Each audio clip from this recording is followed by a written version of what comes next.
A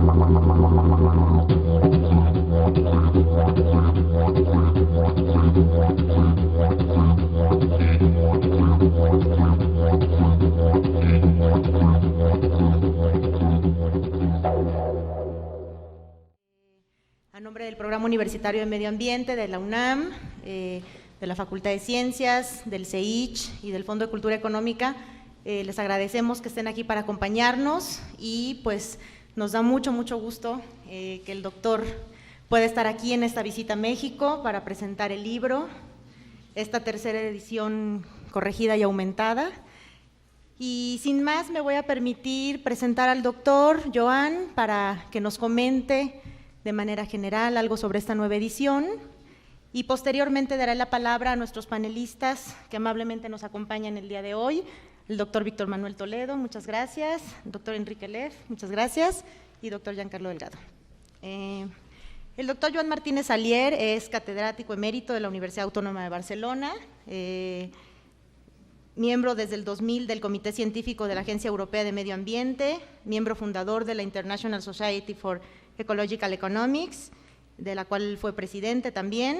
Él es doctor en economía, autor de numerosos artículos académicos, miembro de los consejos editoriales del Ecological Economics, Environmental Values y entre otras revistas.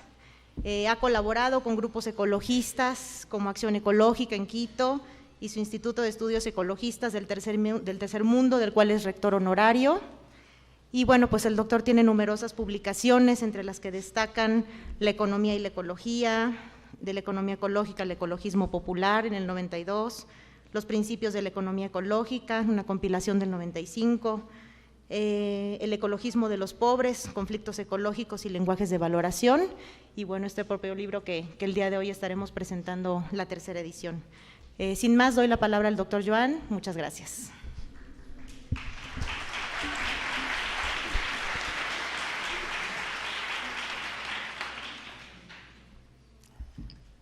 Bueno, muchísimas gracias a la Universidad, a la UNAM, en sus diversos departamentos, y a la Facultad de Ciencias que nos acoge, y por dar el lugar para presentar este libro, que no es un libro nuevo, sino un libro reeditado, ampliado. Estamos ahora comentando que hemos gastado todavía más papel que con el libro, la edición o las dos ediciones anteriores, y que es un libro que está bastante vivo, o sea que se está usando bastante en toda América Latina, en España también, y que en buena parte es de Jordi Roca Jusmet, que fue un antiguo alumno mío, pero que ya es un profesor así senior desde hace muchos años en la Universidad de Barcelona, y que lo usa él en sus cursos también, tanto en economía como en ciencias ambientales, y yo también lo he usado mucho en ciencias ambientales, más que en la Facultad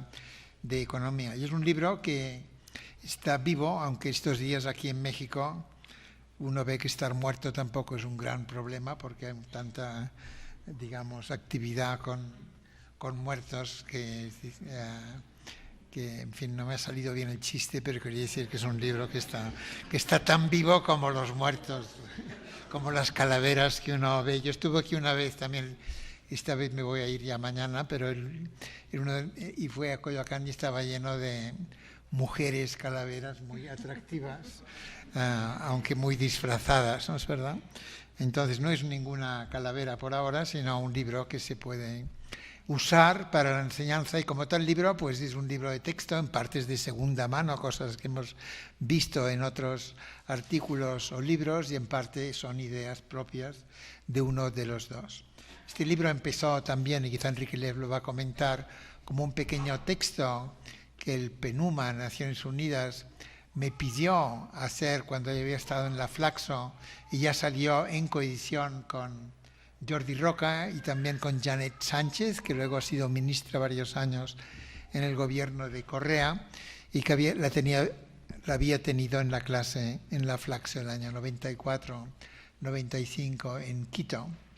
Entonces, ¿qué hay de nuevo en este libro, en esta edición? Pues hay bastantes cosas nuevas, actualizadas sobre todo, ¿no? Las estadísticas de uso de materiales, de energía, todas las estadísticas del metabolismo social son nuevas o están actualizadas, y también hay cosas ya más técnicas como análisis energético con matrices input-output, que algunos ya más avanzados en economía les puede interesar estudiar, o otros temas. Por ejemplo, todo el último capítulo es nuevo, antes era un corto epílogo y ahora analiza mucho la macroeconomía ecológica sin crecimiento que han presentado, por ejemplo, Tim Jackson en este libro Prosperidad sin crecimiento, y Peter Victor en otro libro que se llama Managing Without Growth. Y es una cosa nueva, la macroeconomía ecológica, aunque por supuesto se basa en las ideas de Herman Daly, de la economía de estado estacionario desde el año 73, y en lo que Georgescu Reagan, que es uno de los padres de la economía ecológica, ya escribió, incluso publicó en francés en el año 79, un libro que se llama El decrecimiento, ¿no es verdad? O el descrecimiento, como dicen acá.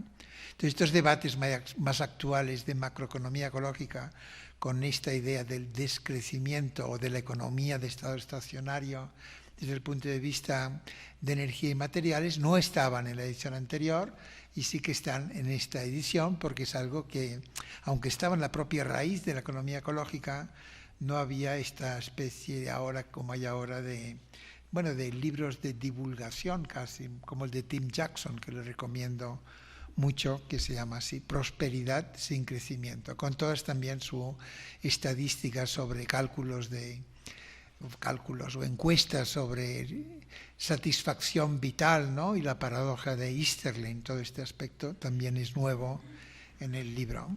En el prefacio hemos puesto todo lo que es nuevo y hemos resumido lo que ya estaba en el libro.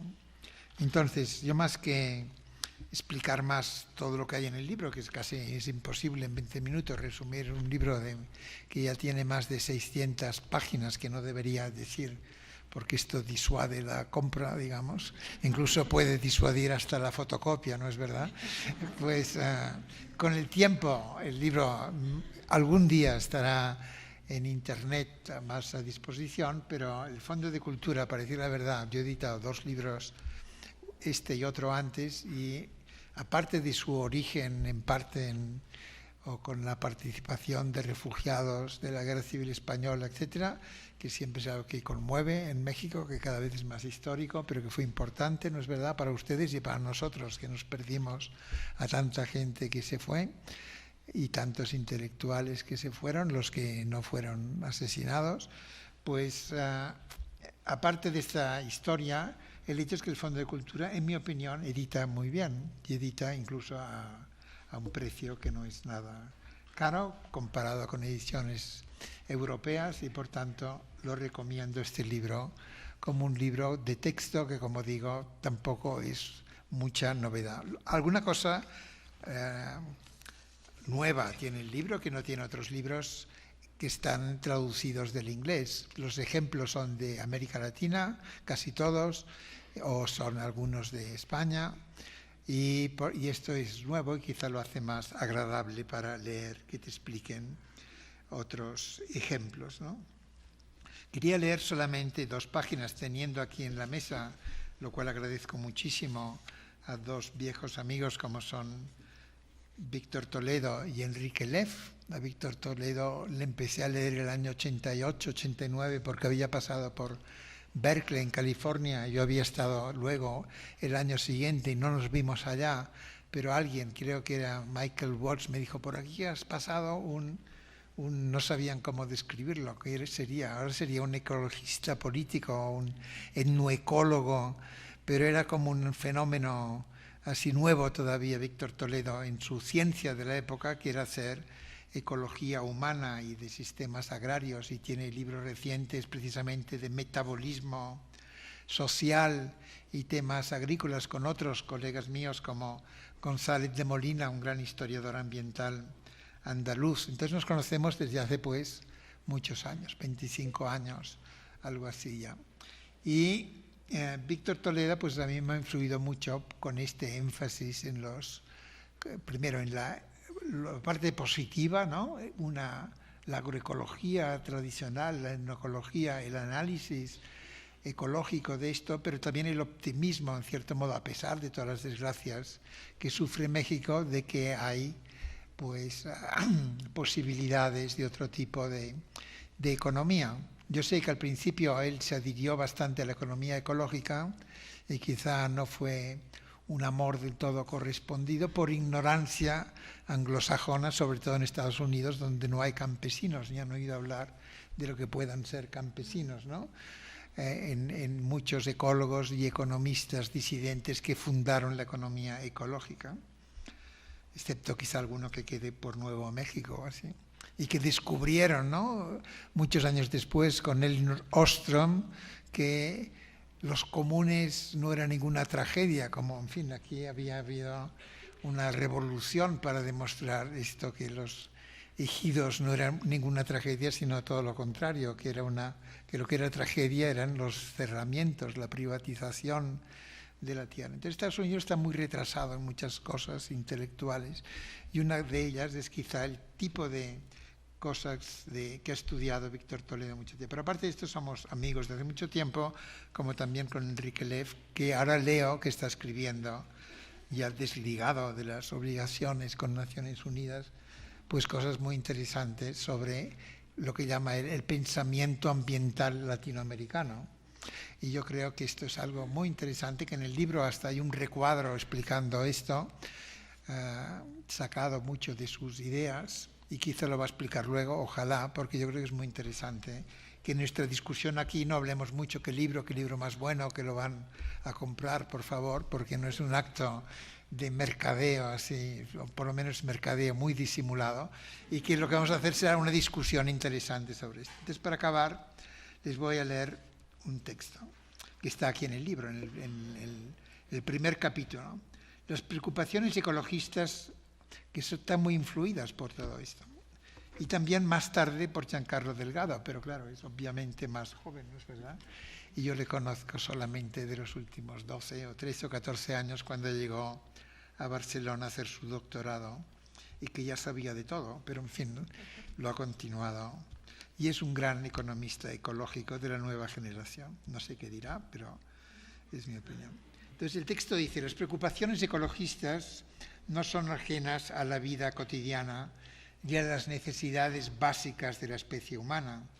Generalmente se ha visto el ecologismo o ambientalismo como un lujo de los ricos más que como una necesidad de los pobres. Cuando ya se tiene de todo, uno se preocupa por las especies en extinción. Cuando la familia tiene ya 1 o 2 automóviles, se le ocurre a sus miembros pasearse en bicicleta los domingos. Este es el lugar común. Los pobres son demasiado pobres para ser verdes. Verdes en sentido ecologistas, ambientalistas. Incluso la izquierda latinoamericana continúa diciendo esto, ¿no?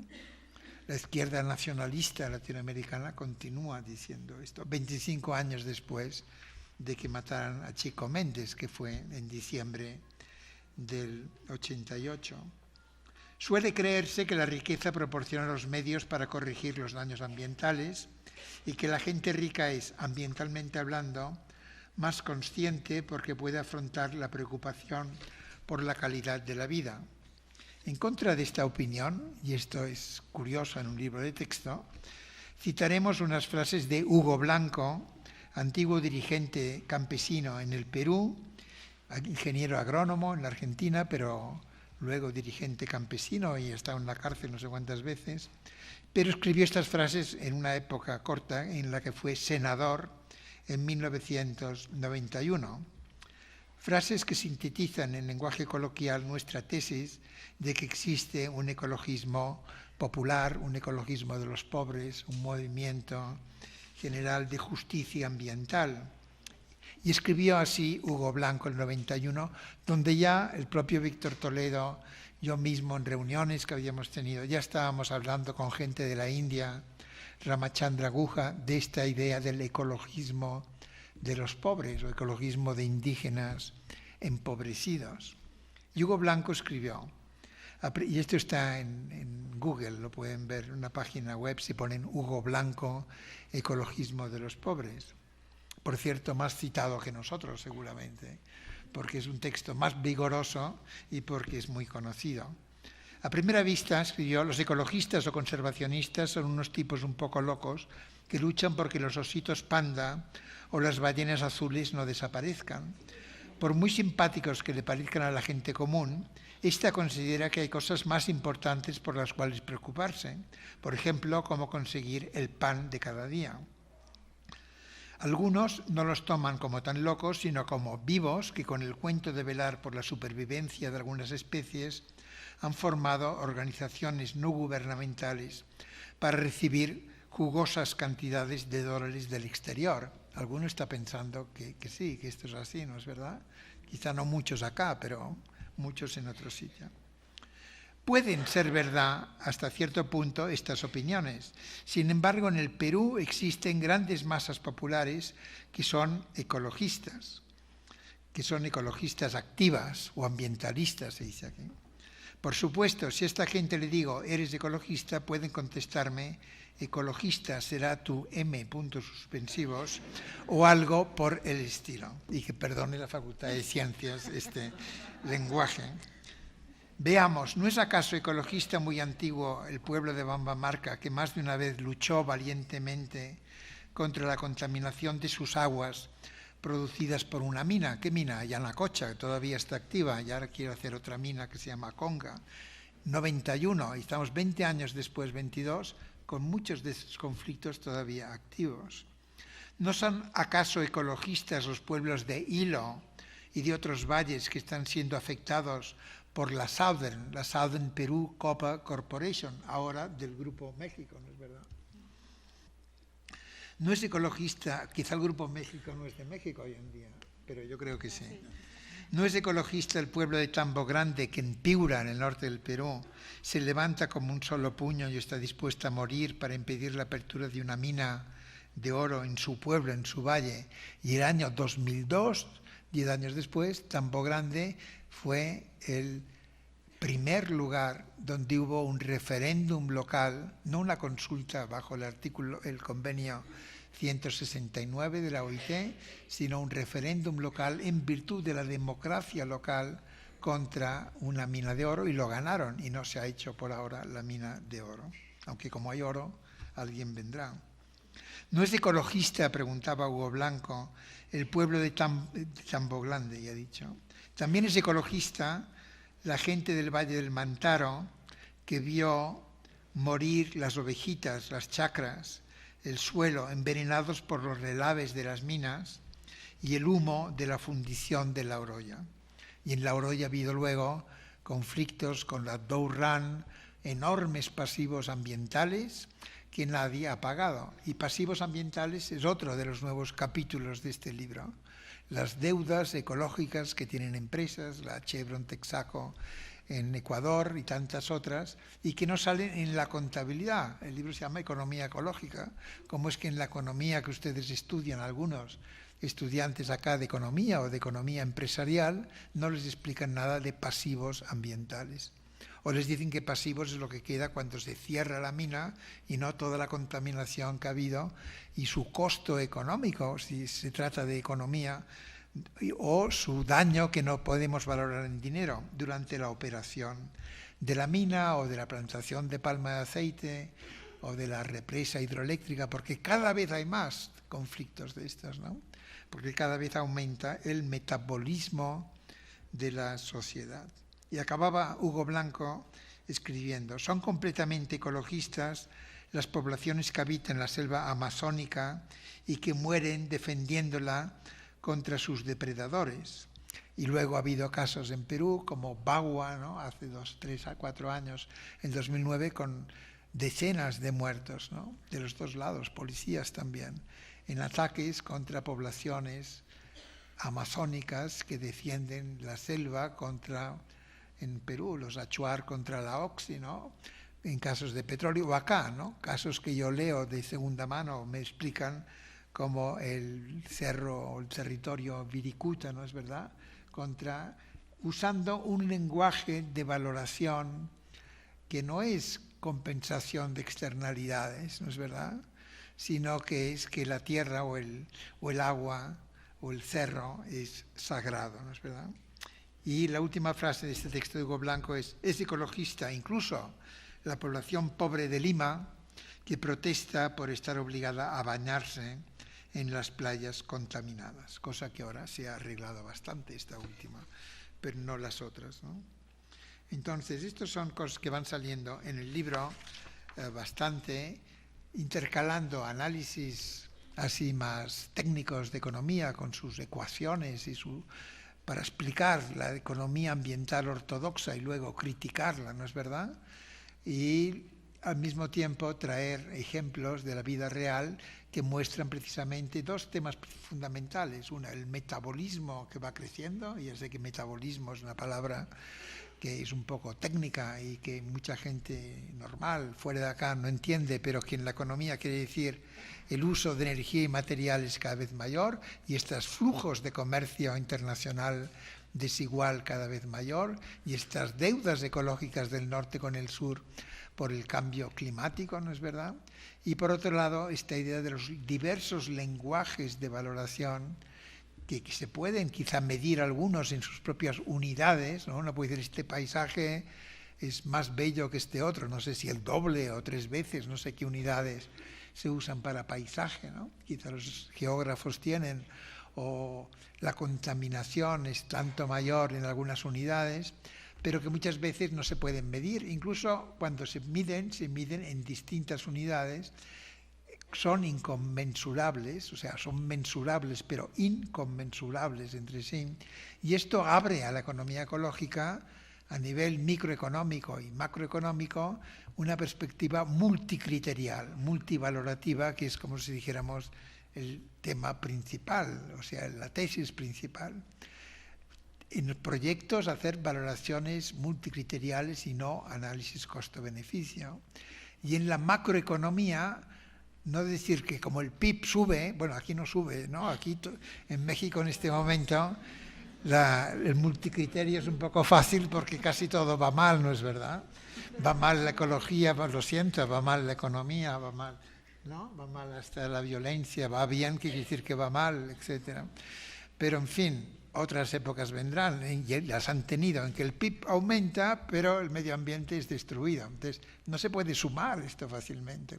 El PIB verde es una entelequia que al cabo de muchos años estamos concluyendo que no hay una unidad, una contabilidad macroeconómica, ecológica, en la cual pueda haber un acuerdo, porque ¿cómo se van a medir estos daños futuros, por ejemplo, inciertos muchas veces, que no sabemos qué ocurrirá, qué valor actualizado les damos, con qué tasa de descuento o ninguna tasa de descuento, ¿no? El libro también tiene otra sección nueva sobre cambio climático y arremetemos contra Nordhaus, ¿no? Y contra Stern también, ¿no? Porque Stern usa una tasa de descuento más chiquita, pero también descuenta el futuro, porque dice que el futuro será más próspero. ¿Por qué? Porque es economista, no porque lo sepa, sino porque es economista, ¿no es verdad? Y está dentro de sus supuestos. Bueno, todo esto es como un resumen que yo espero que sirva. Si tuviera tiempo después, porque ya no tengo aquí una cosa que he escrito esta mañana, a las 7 de la mañana, pero que no es tanto para esta reunión, sino porque estuve ahora en Chiapas unos días y me llevaron a ver el Usumacinta con grupos de Guatemala que combaten contra las represas, y fue como una clase de 3 días de economía ecológica práctica, ¿no? Sin hablar para nada de ninguna ecuación ni ninguna matriz ni ningún gráfico de los que hacemos de economistas, pero en la práctica, ¿no? Va a haber la represa de la boca del cerro donde el Usumacinta desemboca en la planicie tabasqueña, ¿no? Y qué pasó en Chichoy, en Guatemala, cuánta gente murió en una represa. Van a tratar el Usumacinta mejor que entre Estados Unidos y ustedes han tratado el río Bravo o río Colorado, ¿no es verdad? Que se ha quedado sin agua en el delta, que yo sepa, ¿no? Estos economistas dicen, ¿qué externalidad negativa? El delta no tiene agua, pero ¿y la gente local, los indígenas, no tienen derechos a tener el agua? O México como país no tenía fuerza para hacer un acuerdo mejor. Y quizá ahora en la frontera esta de Usumacinta, quien lleva la voz cantante, ojalá fueran las organizaciones de justicia ambiental, ¿no? MAPDER, por ejemplo, acá, ¿no? El movimiento de afectados por presas y en defensa de los ríos, que les tengo mucha admiración, son amigos míos, a veces matan a alguno, es verdad, ha ocurrido hace poco en Veracruz con Noé Vázquez, ¿no es verdad? Entonces, por esto el libro se llama Economía ecológica, política ambiental, porque ya es bastante largo, pero debemos ponerlo al final ecología política también, ¿no? Porque tiene que ir junto esto, pero en fin, el Fondo de Cultura en un solo libro, vender 3 textos quizá sería un poco excesivo, pero la ecología política tiene que ir ligada a la economía ecológica. Esto es lo que el libro dice, lo que yo creo y lo que en Latinoamérica en general se cree, e incluso Enrique Leff quizá lo va a repetir, pero alguna vez ha criticado, quizá con razón, la economía ecológica porque no era bastante cercana a la ecología política, ¿no es verdad? Entonces, con esto me callo. No sé cuál es el rito aquí de una presentación, pero me he pasado del cuarto de hora largamente. Gracias. Gracias.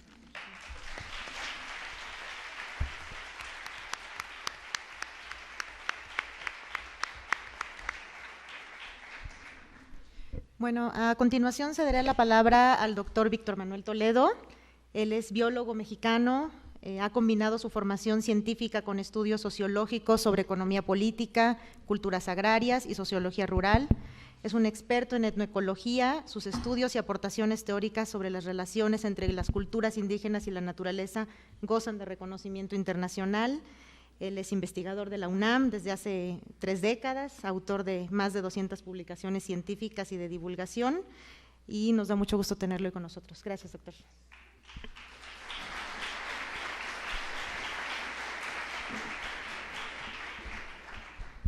Bueno, agradezco muchísimo la invitación, no sé si fue de la Facultad de Ciencias, del Fondo de Cultura o de Joan, o de los 3 de estar acá. Es una tarea muy grata hablar de un libro de Joan Martínez Alier. No voy a hacer una reseña así, digamos, de autores y demás, sino simplemente quisiera hacer alguna reflexión muy breve y sobre todo nacida, digamos, aprovecharé lo que dijo Joan, nacida, digamos, sobre todo del recuerdo, porque me da la impresión de que estamos como en una especie de cumpleaños, está cumpliendo el adolescente, este libro que es como un adolescente está cumpliendo 13 años, entonces como que da oportunidad de detenernos un poco y digamos, hacer alguna reflexión en este día. También me parece muy emotivo el que sea en este sitio donde revisemos un libro de Joan Martínez Alier, porque es mi alma mater, yo soy egresado de esta Facultad de Ciencias, me da muchísimo gusto que el auditorio esté lleno y además que esté lleno sobre todo de jóvenes, eso es muy importante para nosotros. Bueno, aprovecho, si estamos en la Facultad de Ciencias, aprovecho para decir algo muy rápido, y es que la ciencia está en un proceso muy álgido de transformación. Estamos viviendo una crisis de la ciencia, una crisis epistemológica de la ciencia, porque simple y sencillamente la complejidad de los fenómenos del mundo moderno han desbordado prácticamente la mayor parte de los ojos de los científicos. Estamos viviendo hoy en día un momento en donde aparecen nuevas maneras de mirar el mundo desde el conocimiento científico, nuevas metodologías, nuevos enfoques, y en esta perspectiva, bueno, pues han aparecido muchas corrientes nuevas, desde la ciencia para la complejidad, la ciencia postnormal. ¿Cuántas contracorrientes han surgido, digamos, dentro de la ciencia como miradas nuevas que intentan, ya digamos, no predecir, porque prácticamente hoy la ciencia es incapaz ya de predecir, dada la complejidad del mundo actual, ¿no? Y la complejidad y los problemas, sino que por lo menos tener los mínimos instrumentos para poder tratar de entender qué está pasando en este mundo moderno y con toda la crisis que se vive actualmente. Bueno, pues fíjense ustedes que en esta transformación epistemológica han surgido muchas nuevas áreas, disciplinas que podemos llamar disciplinas híbridas, como ustedes quizás saben, está la agroecología, la historia ambiental, la economía ecológica, la ecología política, está la educación ambiental. Han surgido una cantidad enorme de nuevas disciplinas que intentan, digamos, recuperar la necesidad de entender de manera holística los fenómenos sociales y los fenómenos ecológicos, o los procesos naturales y los procesos sociales, que, digamos, hoy en día están totalmente interconectados como nunca antes en la historia del planeta. Bueno, pues sucede que justamente una de estas corrientes es la economía ecológica. Y no sé si coincidirán conmigo mis colegas, pero me parece que de todas las nuevas, son como 12 nuevas disciplinas híbridas, la economía ecológica es la que quizás ha logrado el mayor desarrollo, digamos, entre comillas, en términos de que existe hoy una Sociedad Internacional de Economía Ecológica, que existen una revista, digamos, y muchas revistas en las diferentes regiones del mundo, y digamos que realmente se ha logrado, digamos, un cambio sustancial, a tal punto que en algunos casos, y no solamente es el caso de la economía ecológica, probablemente ya haya más investigadores y estudiosos de las nuevas áreas de las nuevas áreas híbridas que, digamos, de las áreas madres. Por ejemplo, yo no sé, pero es probable que ya habemos más gente trabajando en América Latina la agroecología que el número de agrónomos que hay en la región, ¿no? Habría que verlo, digamos, los congresos que hemos tenido en Brasil con 4,000 participantes. Acabo de estar en Brasil también hace 3 meses en un pequeño evento donde hubo 2,000 personas participando en un congreso, básicamente jóvenes brasileños. En fin, estamos realmente viviendo una fase de transformación del conocimiento muy importante. Bueno, ahora sí ya podemos ver dónde está el libro de Joan.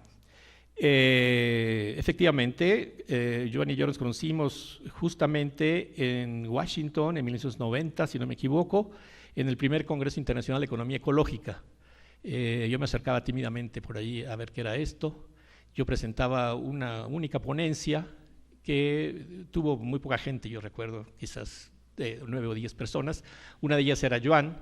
Cuando vino la sesión de preguntas, nadie me preguntó más que Joan. Y entonces eso, bueno, como que nos dio pie para comenzar, digamos, una relación. Me sorprendió mucho. A los 2 años, Joan fundó la revista Ecología Política y me invitó también a escribir. Un artículo mío aparece en el número 1. Y a partir de ahí, pues viene una historia larga, fascinante, ¿no? De heterodoxia, de rebeldía epistemológica, pero también de compromiso. Y lo que quiero decir es que no es fácil, digamos, distinguir entre el Joan Martínez Alier, economista ecológico, y Joan Martínez Alier, ecólogo político. Y bueno, pensé que no lo iba a decir, pero lo dijo, que prácticamente no se puede desligar una cosa de la otra. Este libro que hoy vemos que llega a la adolescencia es un joven inquieto de 13 años. Digamos que, pues sí, ha sido un libro pionero porque ha abierto especialmente, digamos, los ojos de las áreas de economía hacia el tema de la economía ecológica, que por cierto hay una diferencia entre la economía ecológica y la economía ambiental, ¿no? Ahorita voy a decir algunas cosas más, y que, digamos, sobre todo, digamos, yo no sé cuál de las conglomerados o de las comunidades científicas sean más reacias al cambio, ¿no? Pero no sé, yo creo que entre los biólogos y los economistas, yo creo que van en la cabeza, porque su nivel de resistencia a cambiar sus paradigmas es muy fuerte. Quizás más los economistas, especialmente porque cada vez nos damos cuenta, yo sé poco de economía, pero cada vez me doy cuenta que efectivamente la economía convencional es como una especie como de ciencia ficción, ¿no? Todo lo suponen y en realidad están fuera de la realidad en buena parte. La economía ecológica viene justamente a romper estos mitos y digamos que Joan lo califica como libro de texto, ha sido un libro pionero y un libro que ha abierto brecha en Iberoamérica, digamos, y digamos el éxito de su venta, pues ha contribuido, digamos, a abrir, digamos, una ventana totalmente nueva en una área de conocimiento que es fascinante, ¿no? Porque digamos, yo creo que en todo caso que estamos caminando, digamos, hacia una manera nueva de ver el mundo. La economía tiene que ver al final, como todo, me estoy dando cuenta, con la termodinámica. Y de pronto uno pensaba que los físicos no tenían nada que hacer en este mundo, pero no, parece que sí. Parece que sí, y entonces hoy estamos ya hablando de metabolismo social ligado con las sociedades que disipan energía y el tema de la segunda ley de la termodinámica, en fin, y todo esto, digamos, va de alguna forma ligado con la economía ecológica. Bueno, yo quisiera terminar diciendo que me gustaría, digamos, subrayar que 13 años, no recuerdo cómo es lo del tango, pero 13 años no es que no sea nada. La velocidad de los cambios y de los eventos que ocurren en 13 años hoy en día, yo creo que equivalen a 50 o 150 años de los que vivieron nuestros padres o más, ¿no? Porque realmente estamos viviendo un mundo de vértigo, un mundo de cambios en todos los sentidos, ¿no? y sobre todo de sorpresas. Digamos, si ustedes revisan qué ha pasado en los últimos 13 años, pues han ocurrido muchísimas cosas, ¿no?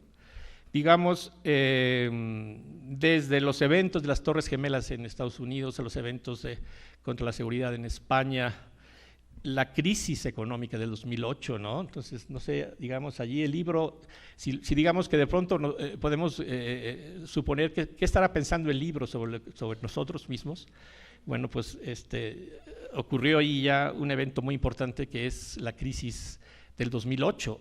Y hay quienes piensan que, bueno, estamos en el derrumbe prácticamente de todo el sistema económico global. Pero también en estos 13 años, hemos acabado de enterrar, al menos teóricamente, conceptos claves, digamos, para la visión dominante, como son el concepto de desarrollo, el concepto del mercado eficiente y quizás va a ser un sacrilegio, pero creo que también el mito del Estado. Y que si reconocemos que estamos metidos en una crisis de civilización, y yo lo dije esto desde hace 20 años, no me había dado cuenta del nivel de la envergadura que tiene esta afirmación. Quiere decir que tenemos que revisar todo prácticamente, ¿no? Tenemos que quitarnos los antifaces, incluyendo los antifaces que tenemos los científicos, para comenzar a ver el mundo de manera totalmente diferente. Entonces, yo ya creo que la solución a la crisis no viene ni por el Estado, ni viene tampoco por el mercado, sino que viene por la sociedad que se organiza, y aquí, digamos, se conecta perfectamente con las tesis de la ecología política, que Joan ha sido uno de los principales representantes a nivel mundial. Y, digamos, bueno, pues afortunadamente comenzamos a visualizar que en vez de hablar de desarrollo, que fue un concepto introducido por el presidente Truman norteamericano para darnos un regalito bien envuelto en papel de China con un moño, que del fondo no era más que nuevos sistemas de explotación de las periferias del mundo, hoy podemos quizás sustituirlo por el buen vivir, que proviene es una filosofía indígena, ¿no? Que está presente prácticamente en todas las culturas indígenas del mundo, por el descrecimiento, que es la propuesta europea, por la sustentabilidad, que es otro concepto, o por el ecosocialismo francés. Es decir, estamos en un momento en el que tenemos que visualizar utopías nuevas, utopías realizables, y en ese sentido, la brecha abierta por el libro de Joan y por toda su obra, pues, debo decirlo aquí, en este lugar, es sumamente importante. El último mito que quizás, y no sé qué tanto en la nueva edición vendrá, es digamos, la apuesta que juega el sistema en términos de la crítica que se hace a los sistemas económicos y a las interpretaciones de la economía convencional, y es el tema de la economía verde. Ha surgido el concepto de economía verde, me parece que es el último intento para generar la posibilidad y hacernos creer la ilusión de que puede existir un capitalismo ecológico, es decir, ¿no? Es decir y entonces ahora la economía verde ha sido levantada la bandera de la economía verde, pues desde las Naciones Unidas para el Medio Ambiente hasta multitud de organizaciones, especialmente las grandes corporaciones y las grandes empresas. Prácticamente en México no hay una empresa prácticamente que no haya adoptado ya la economía verde. Está en la propaganda de la Bimbo, de Slim, etcétera, etcétera, ¿no? Y que gira en torno a la idea del capital natural. El concepto de capital natural es quizás, digamos, la idea central que dice que la naturaleza encierra una riqueza económica que se debe explotar de manera correcta, por supuesto, pero que permitiría, digamos, la creación de una civilización ecológica, pero bajo el dominio todavía del mercado capitalista, ¿no? En fin, no quisiera hablar más porque no quiero rebasar mi tiempo. Y lo único que deseo, bueno, es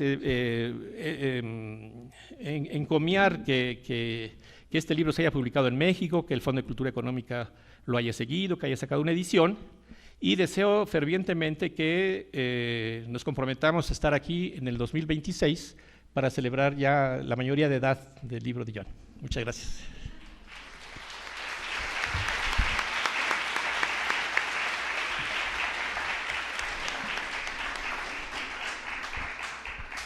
Muchas gracias, doctor Toledo.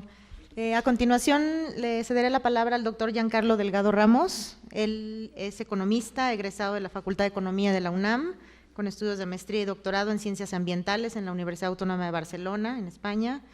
Autor de 10 libros, numerosos capítulos de libros y un centenar de artículos en revistas profesionales y de divulgación en América y Europa. Actualmente es investigador del programa El Mundo en el Siglo XXI del Centro de Investigaciones Interdisciplinarias en Ciencias Humanidades de la UNAM. Gracias, Jan.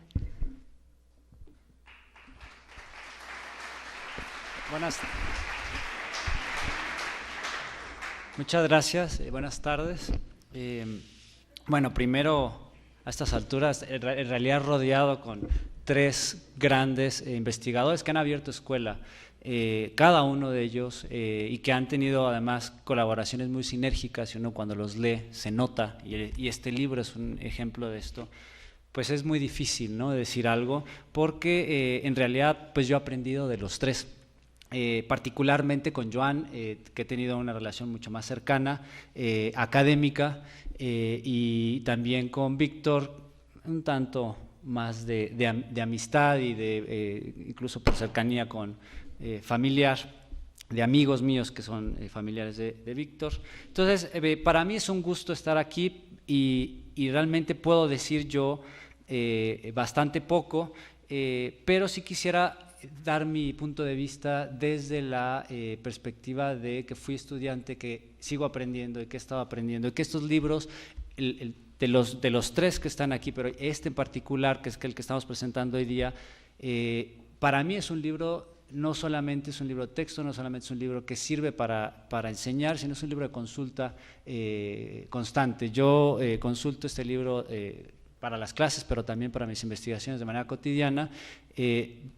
Ya van 13 años del libro, sigue siendo un libro actual, sigue siendo un libro útil, y para mí prácticamente es un clásico, aunque se supone que uno debe esperarse unos añitos más para que sea mayor de edad y entonces se le pueda denominar así, pero en realidad ya es un libro de referencia para América Latina y digamos para el mundo iberoamericano. Eso por un lado. Por el otro lado, me parece que tenemos la oportunidad de tener a Joan aquí y a 2 colegas más que, como decía, no solamente han construido escuela cada uno en las latitudes en las que más han trabajado, sino también a partir del pensamiento que han desarrollado, y que además, insisto en los 3 porque encontramos en el libro de Joan y de Jordi Roca, encontramos referencias a los trabajos de Víctor Manuel y de Enrique Leff. Y han abierto rutas para poder hacer investigaciones novedosas. Digamos, mucha del instrumento, del andamiaje que nos permite ver, que nos permite ese tipo de perspectiva de propia de la economía ecológica. Además es una economía ecológica muy particular. Para mí, que esa es mi interpretación de la economía ecológica de Joan, es una economía ecológica híbrida con la ecología política, y que ese es el sello que tiene esa lectura de la economía ecológica, y por eso es que a mí me gusta ese sello específicamente, y me alejaría más de digamos, los aportes de Costanza, que son también aportes de economía ecológica, pero que me parecen más alejadas de mi visión del mundo. Entonces, me parece que podemos utilizarlo como herramientas para abrir nuevas líneas de investigación, para tratar estos nuevos problemas ambientales que cada vez son más rápidos, cada vez son más complejos, cada vez tenemos más incertidumbre de por medio.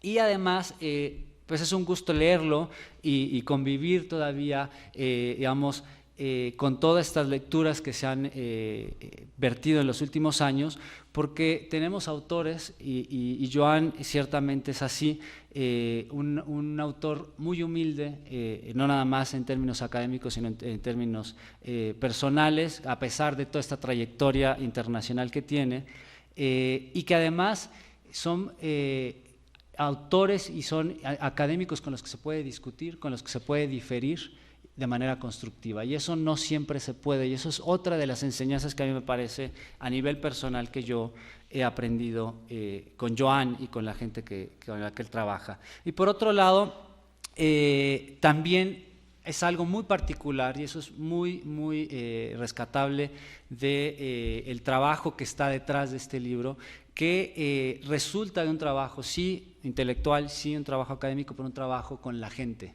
Y eso es muy importante porque aterriza el trabajo, y por eso este sello de la economía ecológica hibridada con la ecología política me parece que le da un anclaje, una seriedad y una proyección muy importante, no nada más en términos académicos, sino en términos útiles para los expertos, para no expertos y para movimientos sociales, ¿no? Segundo, me parece que coincidiría, y me gustó muchísimo el concepto o la frase que decía Víctor Toledo sobre rebeldía epistemológica.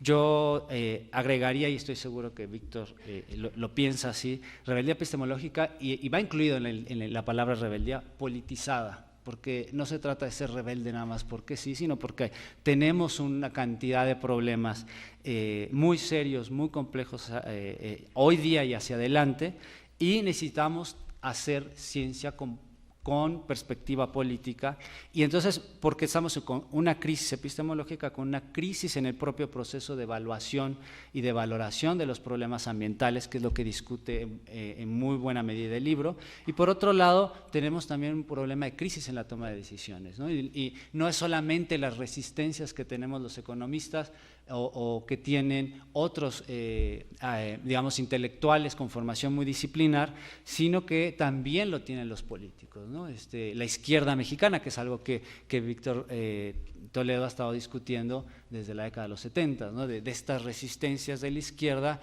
frente a la problemática ambiental. Y yo por eso insistía en que el libro, digamos, rescata mucho del trabajo también que ha realizado por su parte Víctor Toledo y Enrique Leff, porque toda la discusión de ecología política que, como dice Joan, debería estar en el libro, en el título del libro, pero que está en el texto, es una discusión que se ha venido dando en América Latina. Yo igual me equivoco, pero me parece que de los primeros que lo empezaron a hacer en América Latina, y ciertamente en México, fue Víctor Manuel Toledo. Enrique Leff luego ha hecho contribuciones muy importantes, y luego ha crecido el pensamiento de la ecología política a nivel teórico, a nivel práctico, de manera cada vez más rápida, y eso también es algo muy positivo y algo que nos dibuja una perspectiva hacia adelante agradable, pues, de que estamos en un mundo en que la gente está cada vez más preocupando precisamente por estos conflictos ecológicos distributivos que cada vez se profundizan conforme se va ahondando o ampliando el metabolismo social o el consumo de energía y materiales. Entonces, esto me parece que es una de las utilidades y del valor que tiene este libro, y que tiene otras contribuciones también de Joan, y que tenemos ahora una nueva versión del libro que nos puede traer nuevas luces, nuevos datos, como nos indica, ¿no? Me parece que una lectura de los fenómenos desde la economía ecológica y desde la ecología política en un momento en el que se está, además, porque lo va a vincular con el tema de la economía verde, porque la economía verde, parte del discurso no nada más, digamos, es el capitalismo verde, el desarrollo capitalista, un capitalismo ecológico, que se sustenta en muy buena medida en el desarrollo tecnológico, ¿no? Un positivismo tecnológico que sí ha generado problemas, pero también los va a resolver hacia adelante, que va a ser más eficiente. El capitalismo nace siendo eficiente tecnológicamente y cada vez utiliza más recursos y energía. Y en ese sentido nos estamos confrontando cada vez más con problemas de incertidumbre de las nuevas tecnologías que estamos desarrollando, ¿no? Entonces tenemos problemas de los transgénicos, problemas de las ingenierías, de otras tecnologías de frontera, y donde volvemos nuevamente, para regresar al argumento del principio, a tener que discutir cuestiones elementales de cómo se está haciendo la ciencia, cómo se está construyendo el conocimiento y generando los procesos de valoración, y toda la incertidumbre que está presente en términos técnicos, en términos metodológicos y esencialmente en términos epistemológicos. Y por eso recupero la frase de Víctor de rebeldía epistemológica como algo muy importante, y que además para América Latina pues resulta todavía mucho más valioso, ¿no? Finalmente solamente quisiera agregar el tema de cómo el libro ya recupera, que es lo que no está en la edición anterior, toda la discusión, como decía Joan, reciente o más reciente, que tiene que ver con toda la discusión en torno a la macroeconomía sin crecimiento, o esto que Tim Jackson llama prosperidad sin crecimiento económico, y que es una lectura desde el punto de vista, a mí me gusta, es una lectura accesible, pero me parece que tenemos otras lecturas desde América Latina, y en otras latitudes están desde los conceptos y las visiones muy particulares del buen vivir, de vivir bien, depende de dónde nos paremos, en qué país estemos. Hay otros conceptos en México que no se identifican con buen vivir, pero es prácticamente lo mismo, y son conceptos derivados de las lenguas indígenas de México, y comparten mucho de esta cosmovisión sobre el mundo distinta, y que en realidad pues algo que deberíamos de recuperar de manera muy seria para pensar estas alternativas distintas al capitalismo, que tiene como fundamento la acumulación de capital y por tanto necesariamente requiere un mayor consumo de materiales y energía, para ver qué alternativas realmente podemos construir con nuestras propias realidades, con nuestras propias valoraciones, y creo que es algo en lo que tanto Enrique Leff como Víctor Manuel Toledo y evidentemente Joan han estado discutiendo ya desde hace varios años, y que ahora más que nunca, y creo que en los años siguientes, espero que no muchos, vamos a seguir diciendo lo mismo. Es muy importante, es más urgente hacer este tipo de reflexión. Y nada, los invito a que compren el libro, en realidad vale mucho la pena, y tener esta nueva edición pues nos invita a releerlo nuevamente con nuevos ojos en esta época en la que tenemos crisis por todos lados en este país.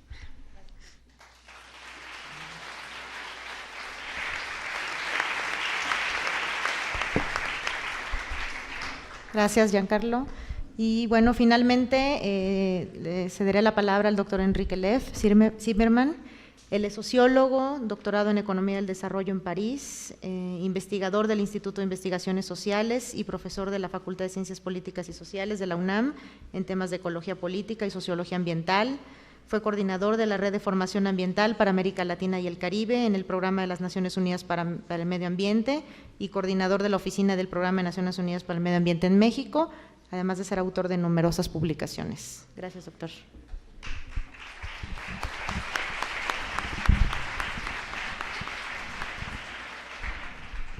Bueno, muy buenas tardes a todas y a todos. Es un gusto realmente estar en la Facultad de Ciencias de la UNAM debatiendo los temas de la sustentabilidad, el futuro de la humanidad.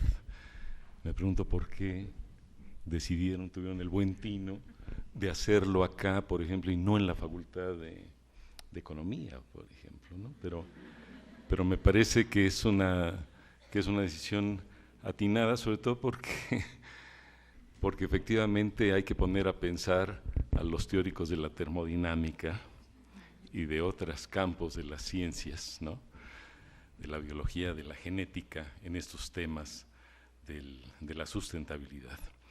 Pero antes de entrar en esa materia de cómo se amalgaman las disciplinas, los intereses teóricos, los paradigmas en esta apertura de paradigmas, de pensamientos que nos permitan reconstituir el mundo, este mundo que está agobiado no solamente por el calentamiento global, sino por las muertes también del crimen organizado, y todo se combina en una especie de, una degradación socioambiental, ¿no?, que es quizás lo que más fuertemente nos ha convocado hace tiempo, antes de que se agudizaran de esta manera estas situaciones, a pensar la condición de nuestro tiempo, ¿no?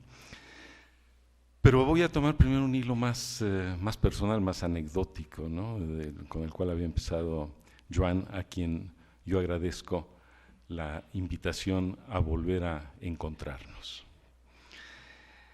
Volver a encontrarnos sería volver a encontrar el momento de debatir nuestras comunalidades teóricas y nuestras diferencias, para lo cual no va a dar tiempo en esta presentación. Venimos aquí a homenajear realmente a Joan Martínez Alier. Estos podrán ser 13 años de un libro, pero es un momento de rendir homenaje a alguien que ha dedicado su vida a pensar críticamente dentro de un campo, dentro del campo más duro, el núcleo más duro para desconstruir, que es la economía.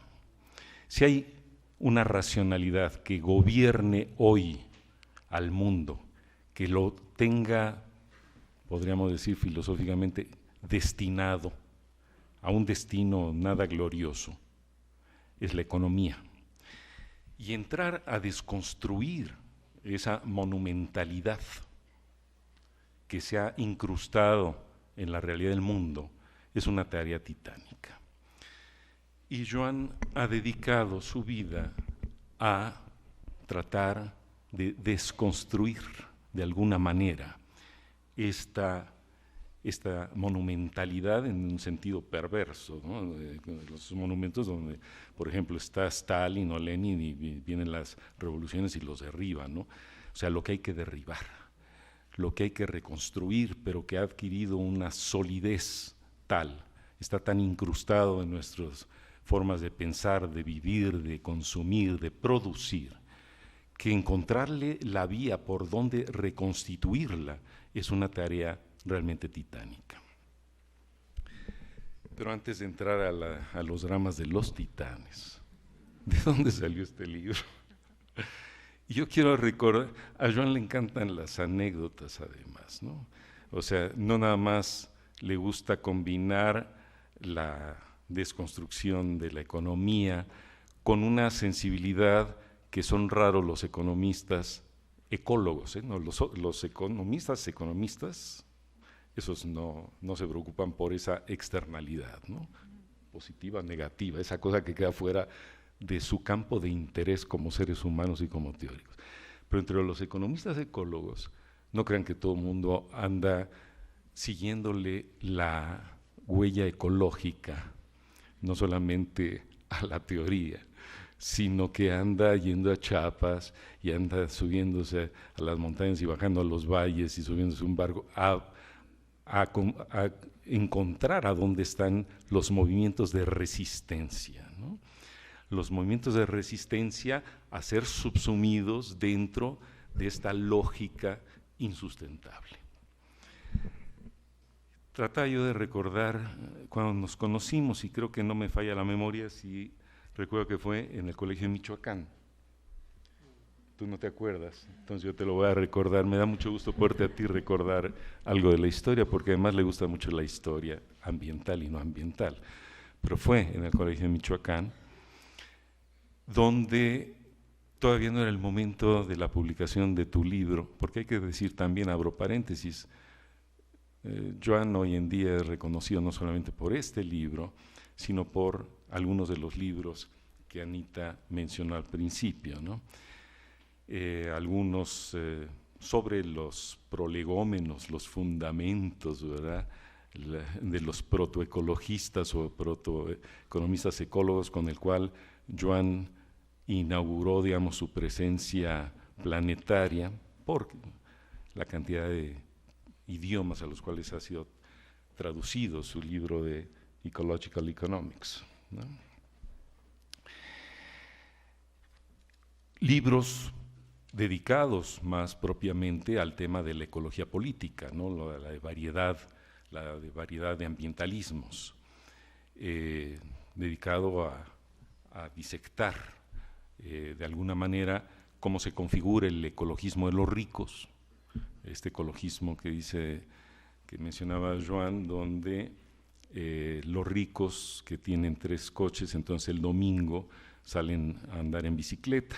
Lo que no sabe Joan es que no salen todos a andar en bicicleta, sino que tienen otro auto que es para sacarlo a pasear los domingos. A veces son autos híbridos en México. Los híbridos son muy poquitos los que llegan a México y no los compra la gente que es ecologista, lo compra la gente que colecciona autos, entonces sale el domingo a pasear en el auto híbrido, ¿no? Pero bueno, decía, y otro de los libros es uno que se llama de la economía ecológica al ecologismo popular, que este sí está publicado por el Fondo de Cultura Económica y quizás se lea más todavía que este libro, ¿no?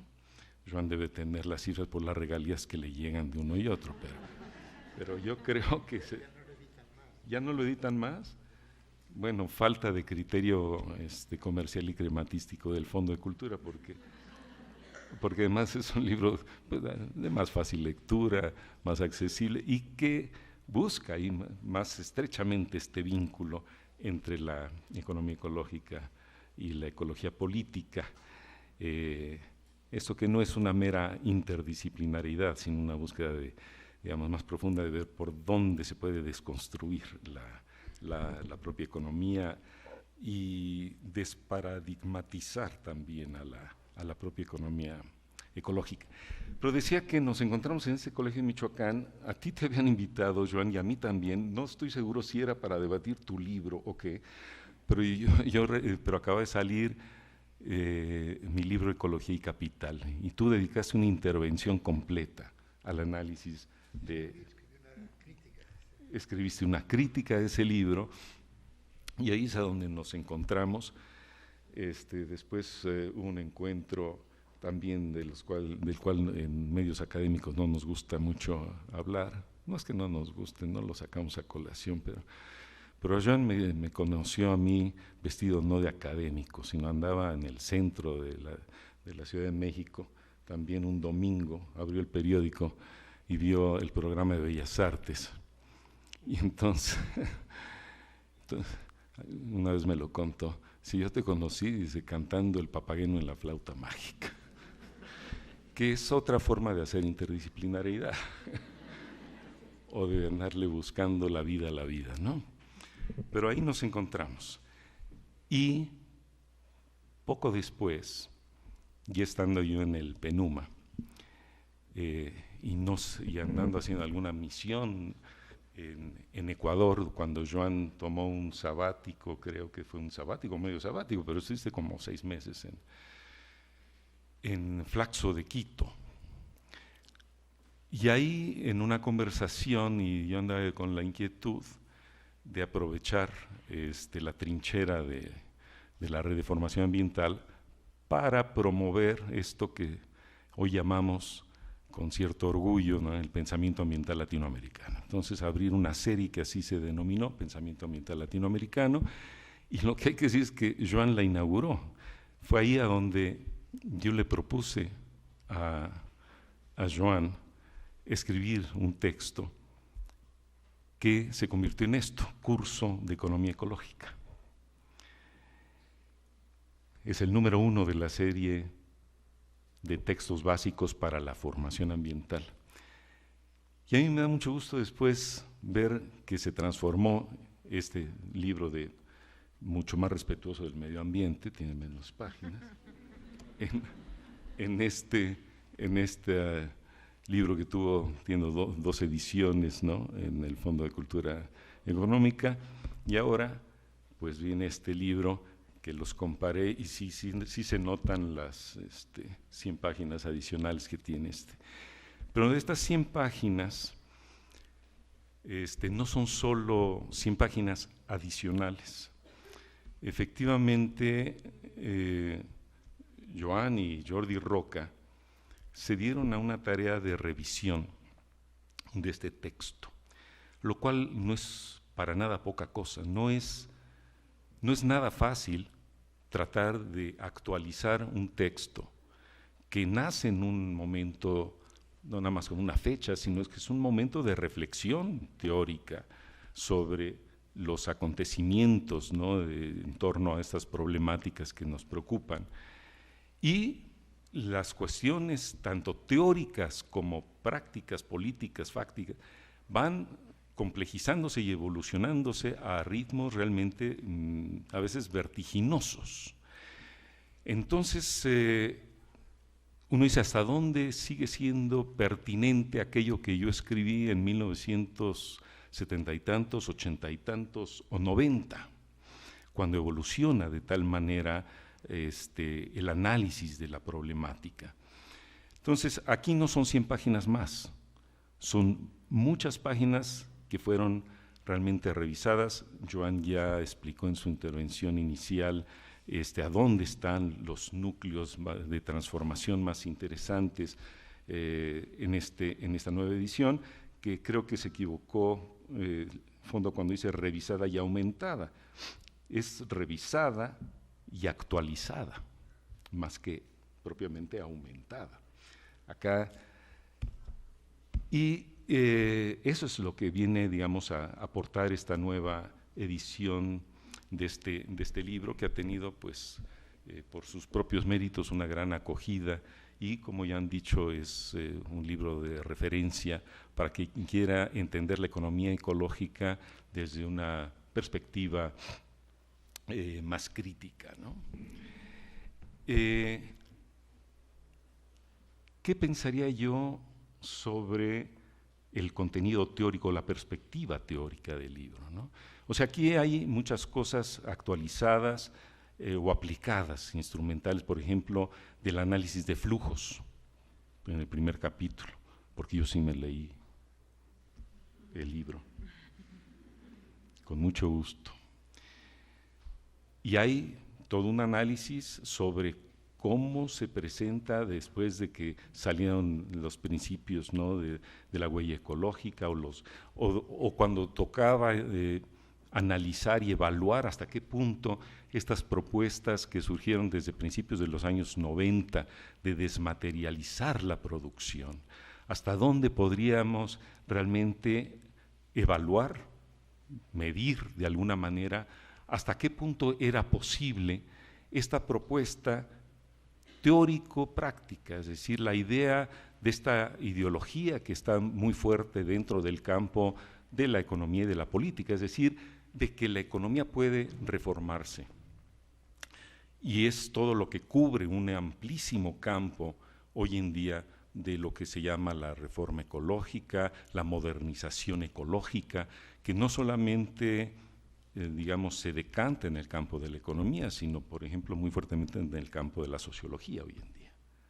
Hay una corriente muy fuerte en la también novedosa sociología ambiental, que es una de las tantas disciplinas que intenta ecologizarse o ambientalizarse y donde también se generan una cantidad de debates muy fuertes entre construccionistas o constructivistas y los llamados realistas, y que ha derivado hoy en día en una propuesta pues casi tan fantasmagórica como la economía verde, es decir, pero que aterrizan en la idea de los flujos, que intentan hoy en día un par de sociólogos holandeses, Moll y Spargaren, hacer una teoría de los flujos, es decir, como si el análisis de los flujos, que ya ellos llaman ambientales, hoy fuera el núcleo duro para comprender la naturaleza de la sociedad desde un punto de vista sociológico, ¿no?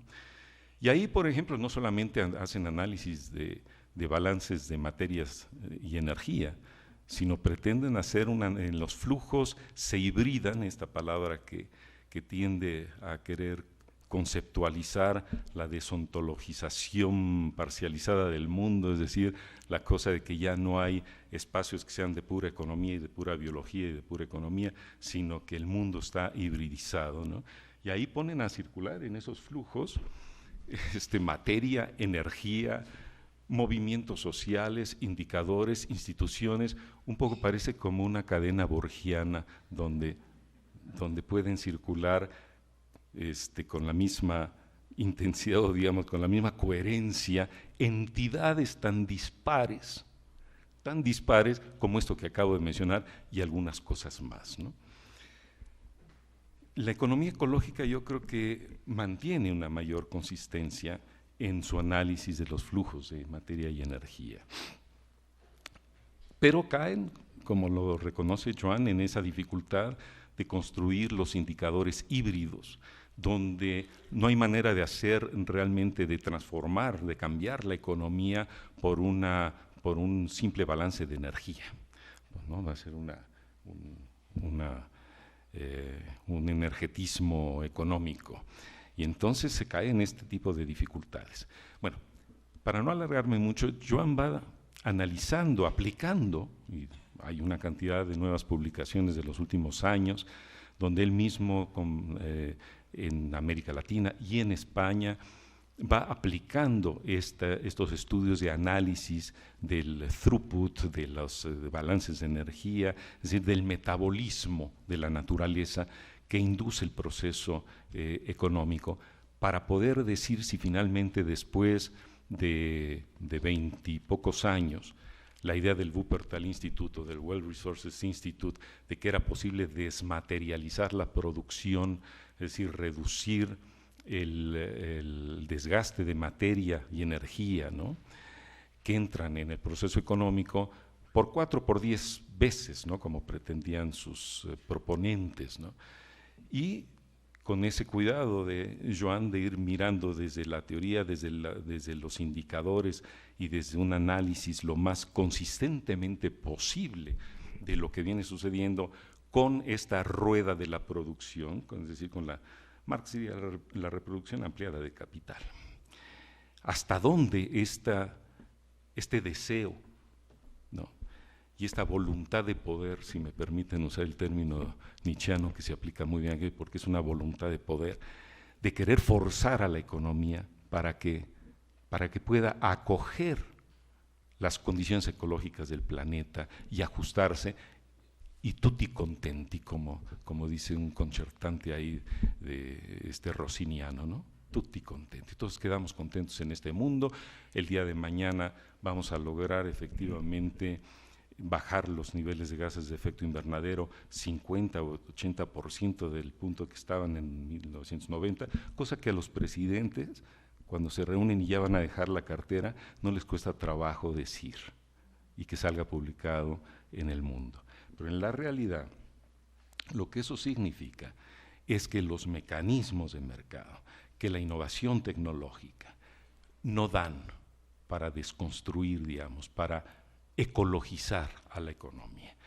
Y eso lo va demostrando, lo va desmenuzando de alguna manera Joan en estos nuevos aportes, para mostrar a dónde están los límites de ese afán de modernización ecológica.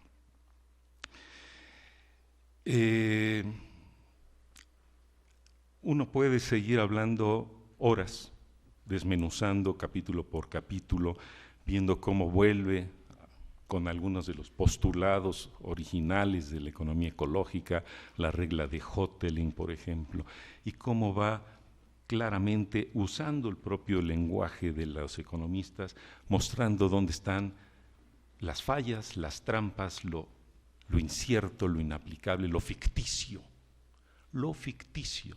de esa construcción de la economía que hoy tiene amarrado al mundo, con las ideas incluso que vuelve a criticar radicalmente Joan, de la posibilidad de sustituir capital natural o naturaleza por capital financiero, por ejemplo, ¿no? Esas aberraciones que vienen de esos economistas que siguen afirmando tonterías, realmente estupideces, a un punto realmente inconcebible, pero si hubiera uno de ellos acá, vendría y lo diría con toda solidez, ¿verdad? Entonces, por ahí va avanzando el libro. Hay que decir,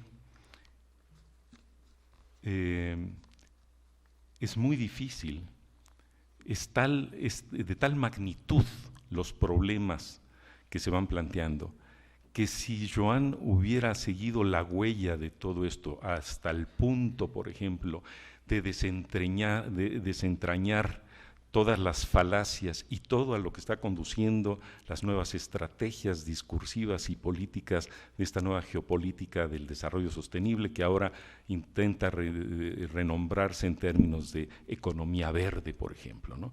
Pero todo el mecanismo de desarrollo limpio, los mecanismos o los instrumentos de implementación conjunta, cómo se van transformando las estrategias de poder que terminan codificándose después en instrumentos, que son los instrumentos que usan los políticos, los gobiernos, para intentar hacer gestión ambiental o gestión de la sustentabilidad o más bien del desarrollo sostenible. Ahí entramos ya a cuestiones que son de ecología política, es decir, la manera cómo se va construyendo la racionalidad económica y cómo se va construyendo las estrategias de poder. Esa parte le ha tocado más, digamos, a la parte de la sociología ambiental.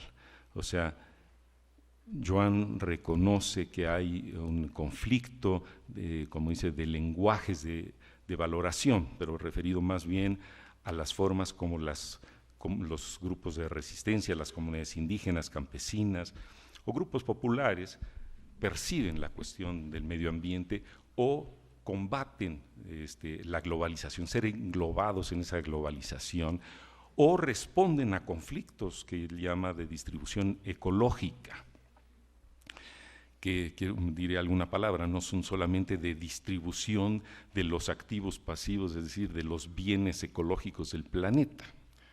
Y ahí es a donde empiezan a plantearse, digamos, algunas, yo diría, diferencias que no son incompatibilidades de abordaje del problema, ¿no?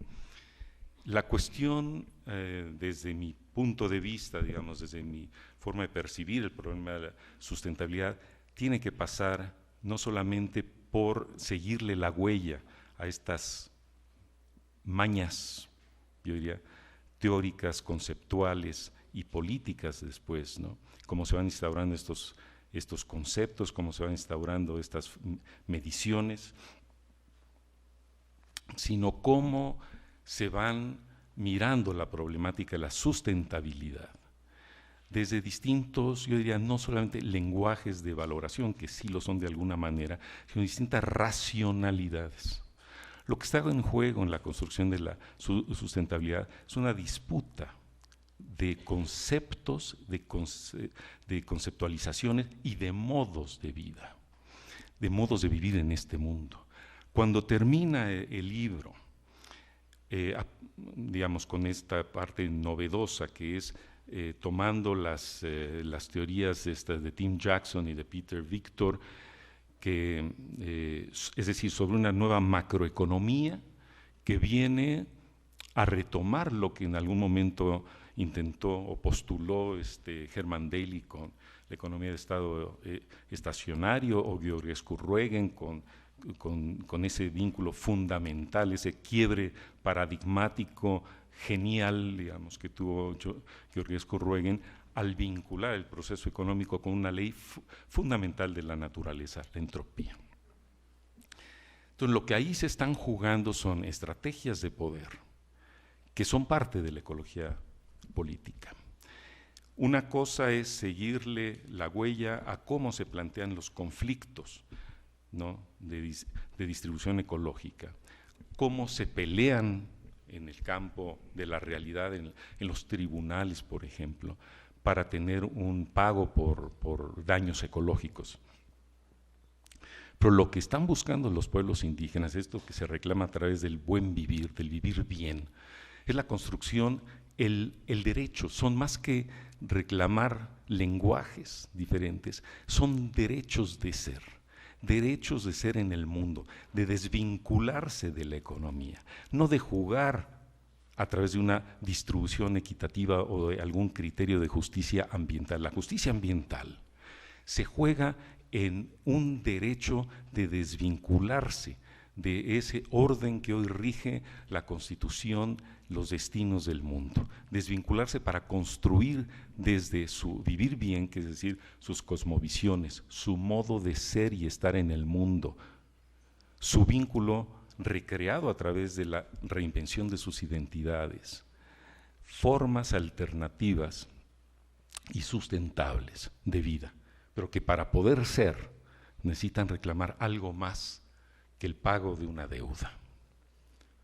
¿Me entienden? Una cosa es reclamar, la deuda ecológica tiene un sentido muy fuerte, es hacer conscientes de la sobreexplotación, de la inequidad, a algunos les gusta decir asimetrías, de la inequidad con la cual se ha construido el mundo global y que siguen prevaleciendo y se siguen reproduciendo a través de estos nuevos mecanismos teóricos, ideológicos y políticos, de esta geopolítica del desarrollo sostenible, que le fijan, ahora intentan, ¿no?, fijarle a los pueblos de la tierra, digamos a las regiones como América Latina, una función de sumidero de carbono, ¿no?, a través de algunas transacciones que, como bien dice Joan, son migajas. Como si eso fuera lo que podemos hoy en día reclamar para inscribirnos en este mundo. Lo que se está pidiendo desde la ecología política radical no es eso, o no es solo eso. Uno puede jugar con decir, bueno, que vengan unos centavos más y juego a esta cuestión, ¿no?, de los intercambios de bonos de carbono y mi capacidad de mis bosques o de mis tierras para captar dióxido de carbono, y si entran unos dineritos por ahí, que vengan, pero eso no sustituye la lucha fundamental. La lucha fundamental es una disputa de territorios, es decir, no es solamente el reconocimiento de la diversidad cultural, sino el derecho de esas diferencias para construir sus mundos de vida, lo que reclaman, lo que se reclamó en Cochabamba, en la cumbre de cambio climático y los pueblos de la tierra. Era no el derecho a tener un boleto de avión para estar en las COPs y presentar sus ideas, ¿no? Lo que están reclamando es su derecho a territorios, y lo que se juega, por ejemplo, en el conflicto de Tifnis en Bolivia, es el derecho a un territorio donde no entre la modernidad o buscar conjugar modernidad donde pase la carretera para abrirle la ruta a Brasil, al Océano Pacífico, con un reconocimiento a las culturas indígenas. Y esa es la radicalidad de la ecología política. ¿Dónde se conjuga eso con la economía ecológica? Bueno, se conjuga en la economía ecológica, esto con lo que concluye Joan al final, es decir, ver la manera como se puede conjugar la nueva macroeconomía de crecimiento o la estabilización del crecimiento, que yo me reservo ahora el poder decir más sobre eso, porque confieso yo tendría, y eso lo voy a hacer próximamente, leer a Jackson y a Victor. Pero leyendo, digamos, el discurso que se difunde hoy en día, ¿no?, lo que difunde la TUSH y aquí en México Ecomunidades, es decir, el doctrinario de la desconstrucción, pues suena muy bien, suena bien como intención, como voluntad de desconstruir o de separarse, desvincularse de este camino, ¿no? Pero como he planteado en otras ocasiones, el problema es la desconstrucción en un sentido muy fuerte, que no es nada más decir cómo fue construida, ver cómo jugaron las estrategias de poder. Hoy en día decir desconstruir el orden hegemónico global de la economía, que algunos dirán es un despropósito absoluto, es lo que se juega cuando los pueblos de la tierra, a través de su vivir bien, piden como un derecho humano la posibilidad, el derecho a construir un territorio. ¿Por qué? Porque el planeta es finito, porque hoy en día a través de la revolución verde y ahora de la economía verde necesitan espacios físicos, es decir, no son economías virtuales, necesitan recursos naturales. La forma más clara de ver la falacia de la deconstrucción es lo que ha pasado con la minería en México en estos últimos años. Y no es nada más porque encuentren ahí un mecanismo de enriquecimiento a algunas empresas vivales, ¿no? Es porque el capitalismo, al reproducirse, está demandando esos materiales, demanda esos transgénicos, demanda ese productivismo, es un productivismo como inducido por eso, por lo que Marx ya hubiera mirado claramente, digamos, la reproducción ampliada del capital, traducida hoy como el treadmill de la producción, ¿no? Que demandan esta.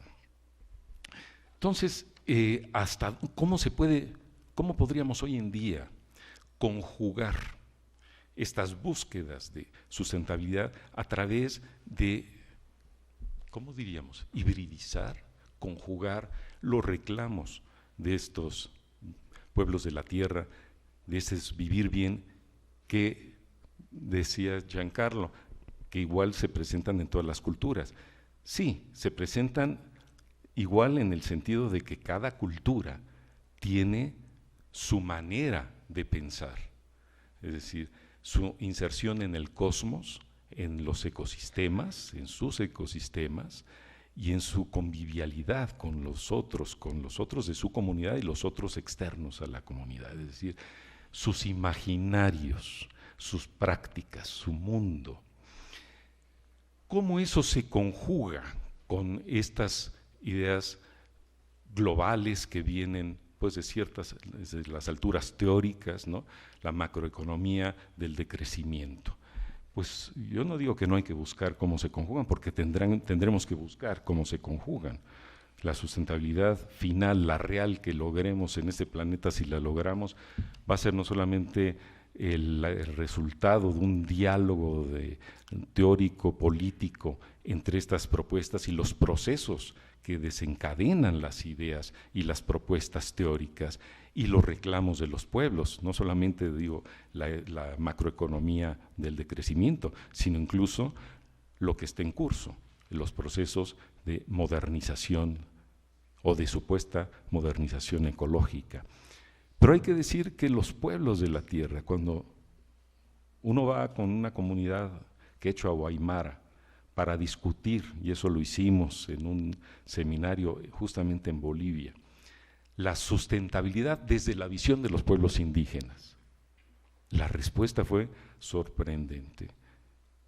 A mí no me vengan a hablar de sustentabilidad, ni habiéndome dicho la diferencia entre sustentabilidad y sostenibilidad, o economía ecológica y environmental economics. Son palabras de blancos, son sus palabras, son su manera de pensar el mundo. Nosotros pensamos vivir bien desde nosotros, no queremos. Ahí hay una cuestión que también es parte de la ecología política. ¿Cómo establecer esos diálogos desde lenguajes de valoración que son mundos de vida, otros? Y lo cual será insalvable. Tenemos que aprender a dialogar para construir vías comunes, o sea, a donde se encuentran las vías comunes.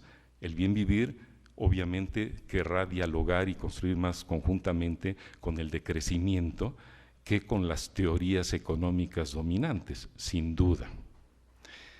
Pero necesitamos abrir todo este pensamiento para entender cómo seguimos construyendo ideas, teorías, teoremas, instrumentos que permitan la construcción de la sustentabilidad. La economía ecológica, lo reitera en algún punto Joan acá, como lo decía Constanza, ¿no? Cuando inauguró la Sociedad Internacional, es la ciencia y gestión de la sustentabilidad. Lo que pasa es que la sustentabilidad no es un camino único, no es una ruta trazada, no es un fin preestablecido. La sustentabilidad es un horizonte, y a ese horizonte nos vamos acercando desde lo que puede criticarse, moderarse, modularse, reconstruirse de la economía, que no se va a desbancar como se tira una estatua de Lenin o de Stalin. Ahí estará por un buen rato en este mundo.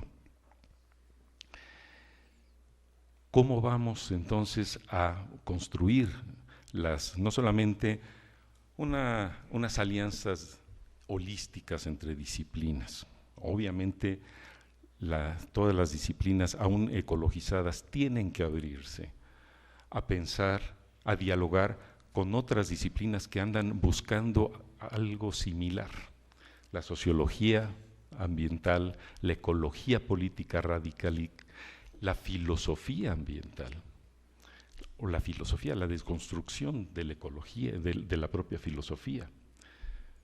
Porque recordemos que la economía no nació ex nihilo en este mundo, no la instauró Dios, es algo decurrente de un modo de pensar y de construir el mundo. La violencia contra el medio ambiente y contra la gente que genera el núcleo de racionalidad económica es decurrente de una historia de construcción de un pensamiento, de un modo de ser y de vivir. Es lo que Derrida diría, sin ser ecologista, la violencia de la metafísica. No me extiendo más. Como dije, esto es momento de celebrar la pasión de Joan, pasión inclaudicable. Yo lo sigo viendo igual de joven que cuando lo conocí hace 30 años, y con la misma energía. Yo no sé, él que hace estudios de balance de energía, parece que en él la entropía no entra en su metabolismo, ¿no? Y está siempre con pasión, como alguna vez me dijo, no hay nada más divertido y apasionante que andar encontrando estas curiosidades críticas que son los conflictos socioambientales, o andarle desconstruyendo, poniéndole trampas, o más bien desentrampando, ¿verdad?, las trampas de la teoría económica. Joan, muchas felicidades y larga vida a ti y a tus libros.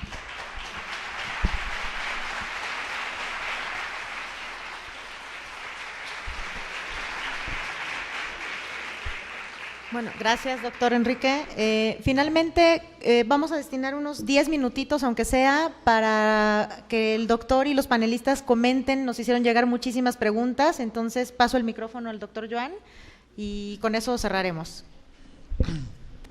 Bueno, muchas gracias por todo lo que han dicho hasta ahora. Y la verdad es que hay como un núcleo de economía ecológica que nació con Kenneth Boulding y Georges Corrigan y algunos ecólogos como Howard Odum, que hacía cosas de energía, pero luego hay como un pensamiento latinoamericano nacido a veces como acá, ¿no? Por lo que yo he llegado a aprender en la agroecología por Gómez Pompa, ¿no? O por Hernández Solocozzi en Chapingo. Continuamente me encuentro gente de Chapingo ahora en diversas reuniones. Y luego Jorge Moreno en Argentina, que murió hace poco, Galopín, que hacía escenarios hacía muchos años, Max Neff, ¿no?, que es un gran economista ecológico, pero que no lo sabía hasta que ya tuvo como 60 años que era economista ecológico, porque sabía que era un economista disidente, pero no sabía lo que era, y en su teoría de las necesidades, muy influyente internacionalmente. O Naredo en España, por ejemplo.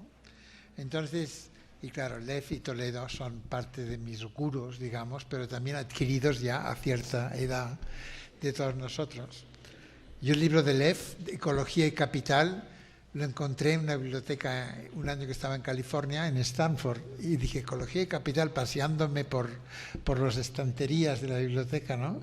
Y lo tomé y lo leí y lo publiqué una crítica sin conocerte de nada en una revista marxista que había en Barcelona de un filósofo, Manuel Sacristán, que yo había tenido de profesor de muy joven. y que nos explicaba lógica empírica en aquel momento. Y Sacristán fundó una revista llamada Mientras Tanto, y allí publiqué mi crítica. Y es uno de estos artículos, no sé ustedes, pero se ha difundido en la academia, en América Latina, en España, publicar en inglés en revistas con impact factor, ¿no es verdad? Y todos miramos, Ecological Economics tiene, qué sé yo, 3.1 y sube, estamos muy contentos la vez que citan cada artículo. Y luego hay revistas que yo digo tienen factor de impacto negativo, porque seguro que te quitan puntos en la academia por publicar en Mientras Tanto o en Ecología Política, por ejemplo. Yo digo, un buen estudiante como ustedes, algunos habrá que han doctorados, tiene que balancear, tú, por ejemplo, ¿no? Publicar de vez en cuando en revistas en inglés con impact factor positivo para sobrevivir en la academia y poder hacer lo que quieran, pero pueden darse el lujo también de algún impact factor negativo de vez en cuando. Y tu libro claramente pocos puntos te daría en la academia, porque era un libro de marxismo ecológico. Y una de las preguntas que tengo aquí es sobre marxismo y economía ecológica. Bueno, en esta edición y en la anterior ya había, aunque la hemos cambiado un poco, hay un recuadro de marxismo ecológico que uno encontraría en libros más ortodoxos dentro de la heterodoxia de la economía ecológica, con James O'Connor y David Harvey, y hasta Bellamy Foster sale, o Elmar Alfater. Hoy en día se podría dar un curso universitario bastante coherente, aunque no entraría Tim Jackson, que son más bien keynesianos post-crecimiento, pero sí que podría haber un curso de marxismo, de economía marxista ecológica, que uno, con los atisbos que tenía Marx, ¿no? O este análisis que no incorporó, yo creo, a su análisis del metabolismo, pero sí que tiene como páginas citando a Moleschott y a Liebig, que le interesaba la química agrícola, como a Enrique Leff le debe sonar desde hace muchos años, porque Enrique Leff de origen es ingeniero químico, disimulado, otro arrepentido, digamos. Pero que cuando habla de metabolismo no lo ha aprendido así en una clase de filosofía, ni la entropía, que los ingenieros químicos calculan la entropía, le ponen, ¿no? Continuamente están calculando entropías, o sea que todo esto, bueno, yo hice economía agrícola y yo sabía contar calorías y proteínas a los 22 años, un curso que tuve en Estados Unidos, y esto me ha influido mucho junto con la antropología ecológica de los antropólogos que calculaban energía, Roy Rappaport y otros, ¿no? Entonces yo creo que todos tenemos como una base un poco así materialista, vulgar, digamos, en nuestras vidas anteriores, que nos ayudó, y a mí me ayudó a salirme de la economía normal. Otra pregunta que es interesante son el estado actual de la economía ecológica, y algunos dicen, ¿por qué no hablamos más de las ciudades? Tienen toda razón. También hay un recuadro aquí sobre urbanismo y elogiando a Louis Mumford y criticando a Le Corbusier, ¿no? Que era muy... Pero es verdad que quizá en nuestro propio estilo, sobre todo Víctor Toledo y yo, no somos suficientemente analistas de lo que es urbano, pero que es obviamente bien importante. Y el que pregunta dice si la mayor parte de gente vive en las ciudades, ¿no? Y otra pregunta que hay es, estado actual de la economía ecológica es un campo de estudio transdisciplinario, interdisciplinario, transdisciplinario, pero no abarca todo, no abarca, por ejemplo, debería abarcar más estos conflictos culturales, como Arturo Escobar siempre me riñe y dice, hablas de conflictos ecológicos distributivos, pero no son solo ecológicos, voy más allá de los económicos, pero deberías ir más allá, a los culturales, ¿no es verdad? Y es verdad. Y también esta racionalidad ecológico-productiva que Enrique Leff, pero que es tan latinoamericano, me parece a mí, por la riqueza ecológica de América Latina. Yo he leído o intentado leer a Humboldt, que son como 20 volúmenes, y Humboldt, que era medio ilustrado, pero medio romántico también, ¿no? y estaba maravillado, claro, maravillado del trópico latinoamericano, maravillado, como me pasa a mí a veces, de cómo había expandido su ignorancia viajando por el Orinoco y subiendo el Chimborazo, ¿no es verdad?, para medir a qué temperatura hervía el agua. Bien positivista, bien interesante hacer esto, pero claro, subir al Chimborazo requería como un andamiaje cultural, ¿no?, y físico, y era un gran admirador de lo que otra pregunta dice, que por qué no hablo más ¿qué opino de la defensa del maíz y del movimiento de defensa del maíz? Bueno, y una de mis primeras y mejores alumnas fuera de la universidad fue Silvia Ribeiro en Uruguay, que se ha convertido en una gran escritora de artículos en La Jornada, ¿no? Veo que tiene un impacto. Yo ahora escribo en La Jornada, que es donde me dejan escribir, porque hay tantos refugiados españoles allí todavía, o nietos o sobrinos, con lo cual simpatizamos y no me dejan escribir en otros diarios. Bueno, no es que no esté prohibido, sino que no me lo preguntan. Ni en Cataluña, no es en España, ni en Cataluña, en los diarios, aunque podrían algunos. Total, que me gusta mucho escribir en La Jornada de vez en cuando, pero admiro mucho esta capacidad de Silvia Ribeiro, que pertenece a o sea, y aquí también sale algo de esto, ¿no? Pero claro, pertenece más como ha dicho Víctor Toledo, a la agroecología, que es otros campos de estas, y tiene toda razón, hay muchas ciencias con el adjetivo o con el sustantivo, como economía ecológica, que es el adjetivo, ¿no? Y otras son como el sustantivo, como ecología política, ecología urbana, hasta ecología industrial, que estudia a veces con estas intenciones modernizadoras, pues el metabolismo a nivel industria o empresa o a nivel macroeconómica.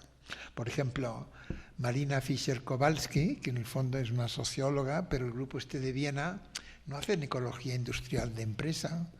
Sí que lo que hacen es realmente criticar este optimismo de la desmaterialización con datos. El PNUMA ahora ha publicado un gran resumen de los flujos de materiales en América Latina y en varios países importantes, y en la exportación desde el año 70 hasta el 2008, ¿no? Bien interesante. Y la historia ambiental, etcétera. O sea, no podemos aquí contestar todas las preguntas, pero muchas gracias. Y está promoviendo la economía verde. Bueno, no, el PNUMA, claro, totalmente. O sea, Achim Steiner está promoviendo. Otros aprovechan el PNUMA para publicar cosas que uno puede pensar que son un poco más subversivas, ¿no?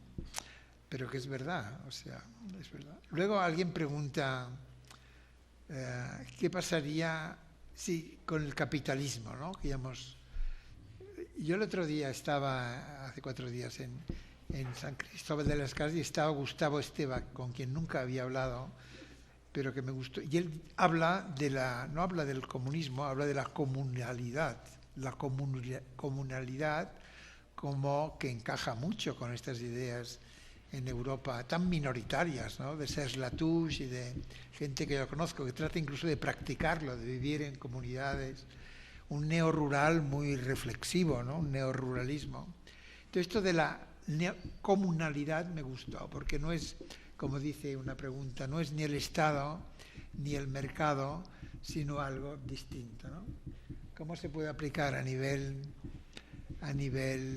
urbano? No estoy muy seguro, pero la respuesta a quien pregunta ¿cuál es la ciencia actual del comunismo? No es el Estado, sino las comunidades, estoy de acuerdo. El que pregunta el Estado o el mercado, lo mismo le contesto, la comunalidad. Y en esta nueva edición me alegra que pusimos algo que no estaba en la primera, porque yo nunca lo advertí de la importancia que tenía, no la crítica ya al desarrollo sostenible, que es como la economía verde o la modernización ecológica o la ecoeficiencia que hemos criticado, ¿no? O que hemos criticado algunos dentro de la economía ecológica, sino una crítica mucho más fuerte, que la crítica a la propia noción de desarrollo como algo uniformizador, que Truman dijo el año 49 en su discurso, y que yo estudié como estudiante de teorías del desarrollo. Y el otro día yo recordaba las contribuciones de Arturo Escobar Gustavo Esteva, Wolfgang Sachs, que está enfermo, Shiv Visvanathan en la India, Ashish Nande, Stefan Margling, Ivan Illich, Yasser Latouche, Majid Ranema y Vandana Shiva, y ustedes dos no estaban por pura casualidad.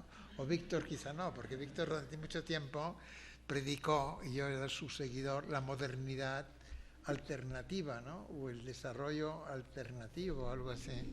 Pero hoy en día, conociendo a Gudinas, bueno, siendo amigos a este terremoto o tornado o tsunami argentino que es Maristela Svampa, ¿no? Con su artículo El consenso de los commodities, ¿no? Que es bien porteño argentino decir commodities, pero quiere decir ya no es el consenso de Washington, ahora es el consenso de izquierda a derecha de la exportación. Yo creo que estos postdesarrollistas tenían toda la razón, ¿no? Tenían toda razón y la economía ecológica no les ha prestado atención porque estamos demasiado metidos en discursos de criticar el desarrollo sostenible como Daly, Herman Daly hizo y Goodman, pero incluso no todos los economistas ecológicos, porque era una cosa de estrategia política también, o de estrategia o de correlación de fuerzas políticas, como tú dices. No puedes meterte con todo el mundo todo el tiempo, ¿no?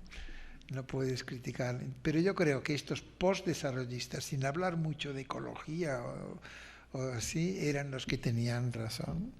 Y Arturo Escobar, yo lo veo ahora que está otra vez recuperado la mala salud que tiene, va a congresos de crecimiento y es un héroe intelectual, ¿no? Y me parece muy bien. Me parece muy bien porque Arturo Escobar, no sé la historia de Gustavo Esteva, él cita mucho a Ivan Illich, por ejemplo, ¿no? Y se debían conocer en Cuernavaca, pero Arturo Escobar, que es otro ingeniero químico de origen, fue reclutado de Cali, en Colombia, para estudiar economía de la alimentación o técnicas de la alimentación. Cómo hacer hamburguesas de McDonald's debía ser, o la fórmula de la Coca-Cola quizá, pero como algo muy secreto que solo explicaban. Y dijo, me quisieron desarrollar.